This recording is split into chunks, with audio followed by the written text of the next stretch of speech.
those who complain that cars all look the same nowadays, this single-handedly dispels that notion. The second-generation Mini Clubman looks like nothing else, except for maybe another Mini. Fun fact, this is called a Monroney, typically referred to as the window sticker. It's named after U.S. Senator Mike Monroney from Oklahoma, who championed the standardization of information on new cars. You can find out where the parts are from, fuel economy, which is typically a bit optimistic, and then of course price. Here is the base and the as-tested price. 35 grand? Fully optioned S models can rise to over 41. Those who like the compact size and bulldog design could nix the Chesterfield leather chairs at $1,700, or the $5,200 fully loaded package that includes the big glass roof and audiophile sound, but it's all so appealing. Clubman's unique premium vibe is completely different than the BMW X1. The two share a chassis architecture. Let's start with the end. There's hands-free convenience. Just make sure you have quick reflexes. The split doors are unique, and you'll be reminded of them constantly. Want adorable? Well, there you go. X1 can only be had with all-wheel drive in the US. Clubman has a model with it. My tester is a front driver. Scoot is decent with a 0 to 60 time of about 8.5 seconds. For more power, upgrade to the S model's 189 horsepower turbocharged 4-cylinder. I am behind the wheel of this 1.5-liter 3-cylinder engine.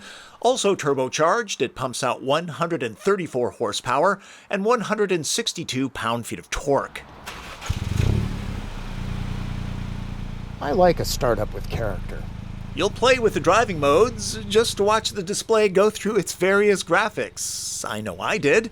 Both the manual and this optional automatic have 6 speeds in the standard Clubman. There are 8 in the S's automatic. Mini claims go-kart handling. No argument here. Perfect for urban skirmishes. It's very maneuverable. Even on this fairly rough road, Clubman is pretty quiet. I don't have to yell. Also, the balance between sport and comfort, very nicely done. That's 2 notches in the premium column. The transmission always seems to be in the proper gear, except for when you're in the green eco mode. Then it seems to bog down a bit sometimes. No surprise, that's very common. The 3-cylinder is not quite as fuel efficient as the 4 cylinders in, say, Volkswagen Golf and Mazda 3, and Mini prefers premium gas. Nope, not going to make the big Mini comment. All vehicles have grown in size over the years, and this might be the biggest car the brand makes, but still, it's what, a foot shorter than a Mazda 3? Not exactly huge. Personality is big in the cabin, though.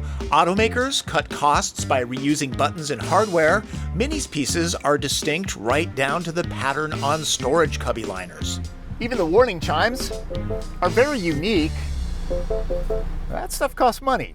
There are plenty of places to stash things. I don't remember seeing visors like this in other cars. The graphics are different, but BMW's iDrive user interface is lurking in here.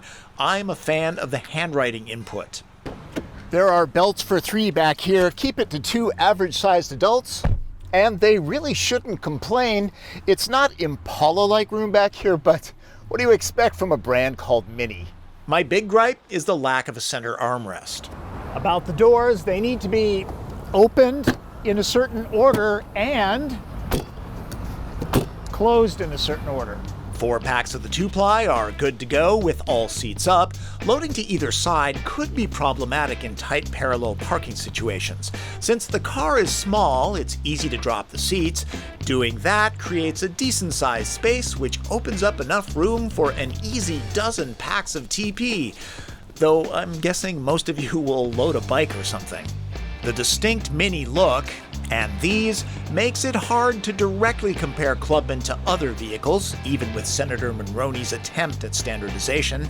Take away the spendy options, and its personality still shines through. The squared-off chunky Clubman is a small, practical package that doesn't fit into any one box.